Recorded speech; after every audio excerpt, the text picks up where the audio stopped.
Samajwadi party के वरिष्ठ नेता स्वामी प्रसाद मौर्य आए दिन भगवानों पर उल्टी सीधी टिप्पणियां कर रहे हैं। बयान वायरल भी होते हैं। बात करने के लिए यूपी सरकार में मंत्री और निषाद पार्टी के चीफ संजय निषाद जी मौजूद हैं। संजय जी, बहुत स्वागत है आपका। स्वामी प्रसाद मौर्य एक वरिष्ठ नेता हैं और जिस तरह की टिप्पणी वो आए दिन कर रहे हैं, अभी हाल ही में उन्होंने लक्ष्मी जी के बारे में अमर्यादित टिप्पणी करी है। आपने जरूर देखा होगा बयान। क्या कहेंगे, क्या जरूरत है इस तरह के बयान देने की और क्यों दे रहे हैं? देखिए, दिवाली के अवसर पर बोलने वाला ये मानसिक दिवालियापन है। ये सब एक तरीके से पागल खाने में भेज देना चाहिए। ये पागल कुत्ते की तरह यहाँ उनकी आवाज है, जहरीला आवाज है। इससे क्या है, समाज में बंटवारा बहुत दोस्ता है। इनको ये सब भाड़े पहलवान है। क्योंकि आप देखो, जब ये बसपा में थे तब वहां यही बोलते थे ना कि हाथी नहीं गणेश है, ब्रह्मा विष्णु महेश है, यही नारा लगाते थे। मलाई खाए, वहां खत्म हो गई, फिर मलाई खाए सपा में, भाजपा में आए, यहाँ भी राम राम रटते रहे। लेकिन आज के दिन में यहाँ एक वर्ग को खुश करने के लिए ये तो समाजवादी पार्टी के द्वारा उनके दिमाग में फिट की हुई चिप है कि आप ऐसे बोलेंगे तो एक जालीदार टोपी वाले जो विशेष वर्ग हैं वो खुश हो जाएंगे, वोट दे देंगे। उन्हें ये पता ही नहीं है कि इससे 14% मुसलमान है तो 18% निषाद हैं।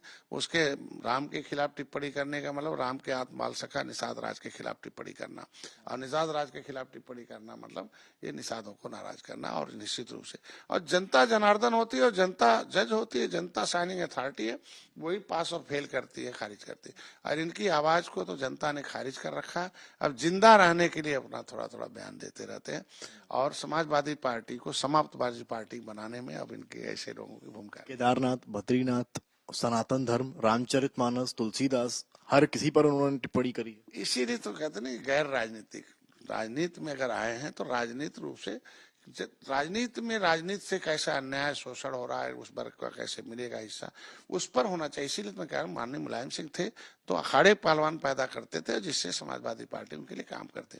ये सब भाड़े पहलवान है और भाड़े पहलवान से जो चाहे वो करवा लिया जाए।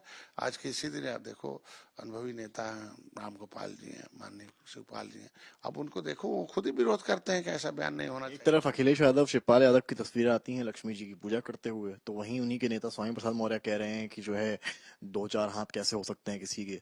तो इसीलिए तो कह सकते हैं कि एक तलवार में दो एक म्यान में दो तलवार, इस तरीके से। इसीलिए तो समाजवादी पार्टी समाजवादी होगी। सपा के कुछ नेता ऐसे भी हैं जो खुद इनका विरोध कर रहे हैं अब। और मजे की बात यह है कि इतने दिन हो गए हैं, बैक टू बैक बयान आ रहे, उसके बाद भी अभी तक वो अपने उसी पद पर कायम है। आप देखो, कहना कि जब जब बुद्धि हर ली जाती है, जब किसी को मंदा होता है, तो ये सारे लोग इसी तरीके से हैं कि आज के दिन में इनके बयान से, ये बयान जो है समाजवादी पार्टी को सोचना होगा कि हम कहाँ जा रहे हैं। क्योंकि जब उनके नेता पूजा करते हैं, उनके पार्टी में आधे लोग हैं और उनके सारे लोग इसी भारतीय संस्कृति के पूजक हैं, और जिसके पूजक हैं, जिसके सहारे हैं, उसी में एक व्यक्ति को इस तरीके बोलवाना, तो ये जनता देखिए, जनता जज होती, जनता फैसला आप लेगी। यूपी सरकार में मंत्री हैं लेकिन निषाद पार्टी के चीफ भी हैं, आपने निषाद पार्टी को खड़ा किया है। उस हैसियत से आप स्वामी प्रसाद मौर्य को क्या नसीहत देना चाहेंगे? जैसा कि आपने कहा निषाद राज के भगवान राम से बड़ा संबंध रहा है और आप निषाद पार्टी के मुखिया हैं, तो उस हैसियत से आप स्वामी प्रसाद मौर्य को क्या नसीहत देना चाहेंगे?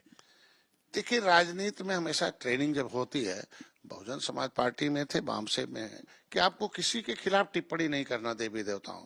क्योंकि जब आप कहेंगे तो कहेंगे तो केवल देवताओं को गाली देने वाला नेता है, इसके पास हमें जनता को देने वाला कुछ नहीं है, केवल गाली देने वाला है। तो जो आपके पास राजनीतिक गुण हो, जो आपका उद्देश्य हो, उस पर हम इतना कर सकते हैं, ऐसे कर सकते हैं, या हमने ये किया है, उस पर बोलना चाहिए।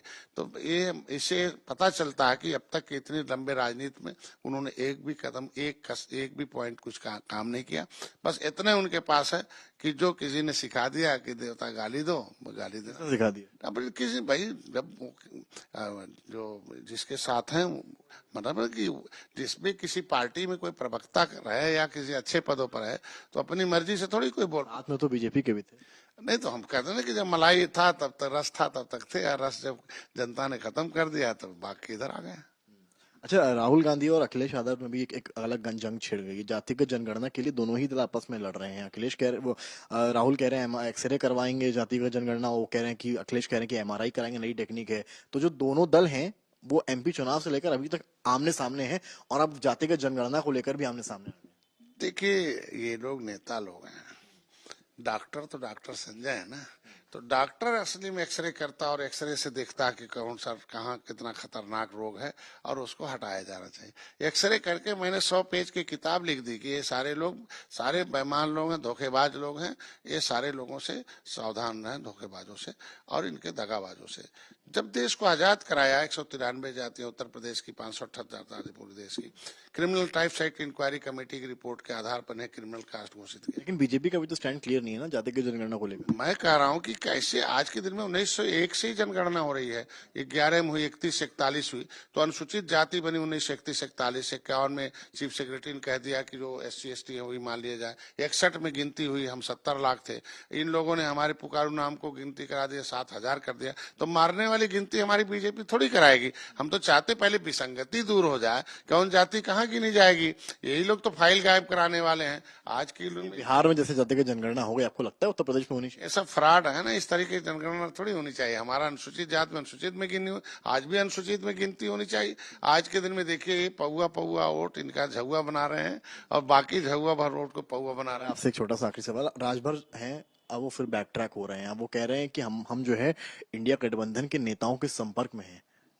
भैया वो स्वतंत्र भारत के स्वतंत्र नागरिक हैं, लेकिन भैया आज के दिन में मैं उनको बधाई दूंगा कि पहले भारतीय जनता पार्टी के साथ थे और आज भी आए और स्वागत। आप लोग लटकाए हुए हैं, कहाँ मंत्री पद दे रहे हो, कब से इंतजार कर रहे हैं? मैं कह रहा हूँ आज के दिन में कि सभी पार्टियों में साथ रहे हैं और देख लिया सबका टेस्ट उन्होंने।